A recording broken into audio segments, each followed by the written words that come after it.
Servir courageusement et volontairement, voilà ce que vous avez choisi de faire, Laura Delahaye, au Centre d'incendie et de secours de Vesges. Bonjour Laura. Bonjour Christelle. Avant de parler de votre engagement, dites-moi, avez-vous une profession? Est-ce que vous êtes mère de famille?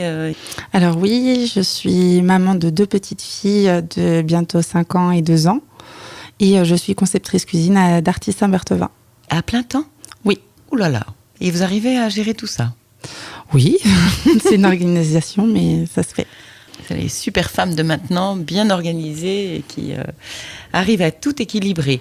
Alors, comment est-ce que vous avez eu un jour ce besoin ou ce vœu de servir à travers les sapeurs-pompiers? Comment est-ce que vous avez connu ce métier déjà? J'ai connu ce métier déjà de base toute petite. On voit les pompiers tous les ans faire du porte-à-porte pour distribuer les calendriers. Et puis, ce métier m'est venu suite à un infarctus de ma maman en 2010, où du coup, j'ai dû la réanimer à 3 reprises via un massage cardiaque. Et donc, du coup, c'est de là que c'est venu ma vocation pour le métier de pompier volontaire. Et vous saviez faire des massages cardiaques? Oui, parce que du coup, au collège, on nous avait appris les gestes de premier secours, donc le PSC1. Et donc, c'est grâce à ces gestes que j'ai pu réanimer ma maman à 3 reprises. Ah oui, ça c'est un beau retour donc, de ce qu'on enseigne à l'école et c'est vraiment précieux ça alors. Oui. Et votre maman va bien? Oui, très bien. Bon. Alors vous êtes donc pompier volontaire bien sûr. Vous vous engagez à quoi? Au niveau de temps, au niveau de disponibilité? Alors, quand on s'engage en tant que volontaire, on s'engage aussi à donner du temps. Donc, du coup, on a une organisation, on a des prises de garde à respecter.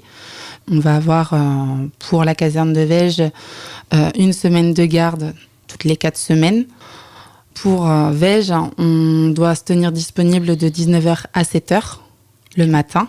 Donc, c'est la nuit? Oui. C'est ça. Et le week-end, on doit se tenir disponible du vendredi 19h jusqu'au lundi matin 7h. Après, pour ce qui est de moi, personnellement, mon métier de conceptrice fait que je bosse le samedi. Donc, du coup, je cherche des remplaçants et tout se passe très bien. Vous êtes une équipe de combien, par exemple, à Vesges? On est 4 équipes. On est 18 à la caserne. Combien d'hommes, combien de femmes? À peu près. On est 6 femmes et du coup, on est 12 hommes. Il y a 12 hommes. Les femmes ont quel âge à peu près, en moyenne? En moyenne, on a à peu près 27 ans. 28 ans. En moyenne. Ouais, il y a des mamans jeunes. Et alors, être disponible, c'est-à-dire, vous avez toujours le portable dans la poche, vous avez un bip spécial? On a un bip, effectivement. Dès qu'il y a une intervention, notre bip sonne. Et puis maintenant, on a une application qui fait que dès lors qu'il y a une intervention émise par le CODIS, on a aussi une notification via notre téléphone.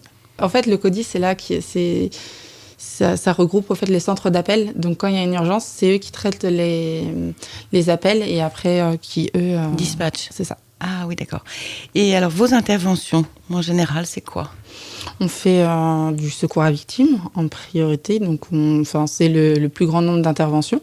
Après on fait du secours routier et après on fait de l'incendie. Et le secours aux victimes, c'est-à-dire les accidents domestiques sur la voie publique? Voilà, ça va être accident de la voie publique, domestique, malaise, AVC, ça peut être un tas de choses en fait. Donc en fait, on n'appelle plus le médecin ou les urgences quand on a un problème? Moi, ça aurait été ma réaction. Quand il y a une détresse, en fait, si vous voulez, on va appeler donc le 15, le SAMU, et en fait, ils vont prendre en premier temps l'urgence, et en fait, c'est retransmis aussi via le CODIS, et en fait, c'est eux qui déterminent s'ils envoient une ambulance, s'ils envoient les pompiers, ou si les clients doivent se déplacer en urgence à l'hôpital. Mais du coup, voilà, le 3/4 du temps, c'est quand même les pompiers qui se déplacent pour secourir les personnes. Tout de suite, quoi, le plus rapidement possible. Ouais, c'est évident qu'il y a besoin d'avoir du personnel dans toutes les petites communes pour que ce soit rapide. C'est ça. Ouais. Et les accidents de la route, est-ce que tout ça, c'est pas trop... Enfin, ça peut être vraiment très perturbant? Oui, après, on fait de la désincarcération, on fait aussi, pareil, du secours à victimes... quand il y a des personnes qui sont bloquées dans les voitures et autres. Souvent, quand il y a des accidents de la route, un bon nombre de personnes sont déjà sorties du véhicule.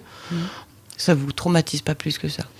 Moi, mes collègues, ils le savent que généralement, quand on part sur un accident de la route, j'ai tendance à me mettre en retrait parce que j'ai déjà vécu un grave accident de la route, ce qui fait que voilà, je vais me mettre en retrait. Après, bien évidemment que je serai toujours là pour être au secours à victime, mais voilà. Oui, c'est intéressant. Vous connaissez bien, vous connaissez vos forces et vos faiblesses et vous en tenez compte les uns les autres dans vos équipes. Et nos collègues le savent. Quelqu'un qui n'est pas à l'aise, forcément, le but, c'est de porter secours. Mais après, voilà, on va aussi protéger nos collègues. Et donc, s'il y a quelqu'un qui n'est pas forcément à l'aise, on va privilégier une autre personne qui, lui, le sera. Quelles sont les qualités, d'après vous, qui sont demandées pour être pompier volontaire? Vous passez un examen, vous passez une entrevue? Comment ça se passe? Déjà, quand on veut s'engager en tant que pompier, du coup, on écrit un courrier au commandant. Suite à cela, en fait, généralement, on a un entretien avec le commandant, avec 2 personnes professionnelles et 2 personnes volontaires. C'est comme un entretien d'embauche, donc on donne nos motivations. S'ils retiennent notre candidature, on a des examens à faire, donc sportifs, écrits et oral. Et puis après, on va engager du coup des semaines de formation. Donc au début, ça va être 2 semaines de formation secours à victimes. 2 semaines de formation à plein temps? Ouais, c'est ça. Dans un centre spécifique à Laval ou...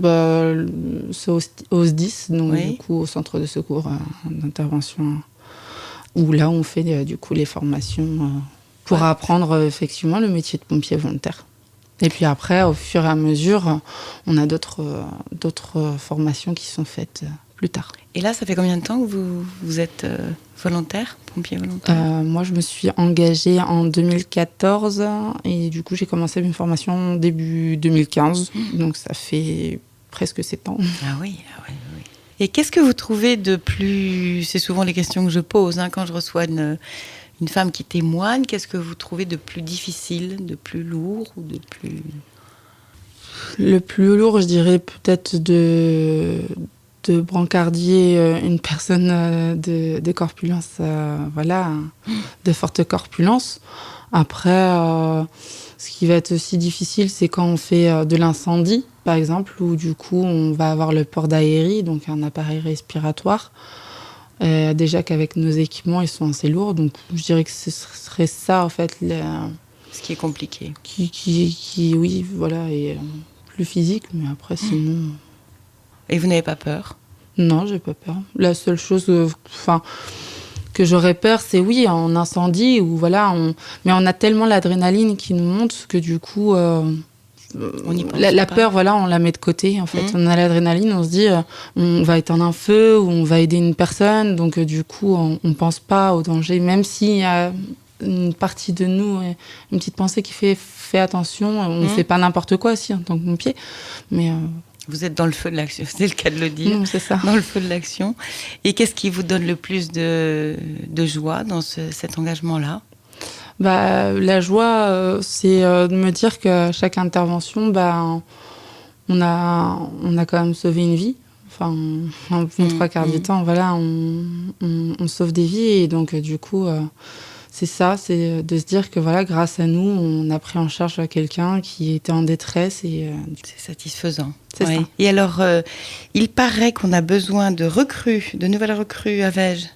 Oui. Oui, il y a eu quelques départs, des gens qui déménagent. C'est ça. Donc, du coup, oui, on recrute toujours parce qu'on cherche toujours du monde. On a aussi besoin d'énormément de personnes disponibles la journée parce que nos prises de garde se font de 19h à 7h, mais la journée, c'est vrai qu'il n'y a pas beaucoup de personnes de disponibilité. Et on le sait que les accidents, ça n'arrive pas que la nuit ou le soir. Donc, on est à l'affût de personnes disponibles, même quelques heures oui, c'est ça. En journée. Même si voilà, une personne a des dispos soit la matinée ou l'après-midi, on s'arrange. Voilà, on est toujours preneur. Et puis après, voilà, on voit avec notre chef de centre comment l'organisation peut se faire. Et j'ai appris que certaines mairies sont vraiment très coopérantes pour ce service-là. La mairie de Vège propose d'ouvrir la garderie pour garder les enfants des volontaires. Si jamais il y a un problème de garde et qu'il y a C'est ça. une alerte. En fait, déjà, il faut savoir que, pareil, la mairie est très ouverte à du coup aider la caserne des pompiers à se développer dans le personnel. C'est pour ça que si on a recruté, il y a maintenant quelques années, une personne qui travaille pour la ville, le village de Vèges, ils ont signé une convention entre la caserne et la mairie et du coup, cette personne-là se tient disponible en cas où si le bip a sonné à du coup pouvoir partir, à quitter son temps de travail pour aller Très bien, oui. partir au secours à personne. Et puis effectivement, on a aussi à la disponibilité la garderie qui peut accueillir notre enfant si le bip sonne pour garder notre enfant en attendant. Et est-ce qu'il y a quelles qualités il faut pour être pompier volontaire? Il y a quand même une limite d'âge? Il faut être à l'écoute, il faut être dévoué, il faut avoir du courage aussi parce que c'est pas tout repos. Enfin, pour moi en tout cas, voilà, maintenant c'est une organisation, mais il faut être dévoué et puis avoir le sens de l'organisation et puis aimer le métier de pompier parce que sinon, voilà. Et on peut être volontaire jusqu'à quel âge, vous pensez? Alors, tant qu'on est en forme physiquement? C'est ça. En fait, il y a des JSP, donc des jeunes sapeurs-pompiers. Donc, il y a des écoles maintenant qui sont ouvertes. Et puis, il y a des personnes qui font ça, qui ont eu des médailles 20 et 30 ans. Il y en a qui ont plus de 50 ans et qui font toujours ce métier-là. Un beau métier en tout cas et un bel engagement. Merci beaucoup Laura Delahaye. Donc vous êtes sapeur-pompier volontaire à Vèges et j'espère que votre témoignage va susciter des vocations à Vèges et autour. J'espère. Merci beaucoup en tout cas. Merci à vous. Au revoir.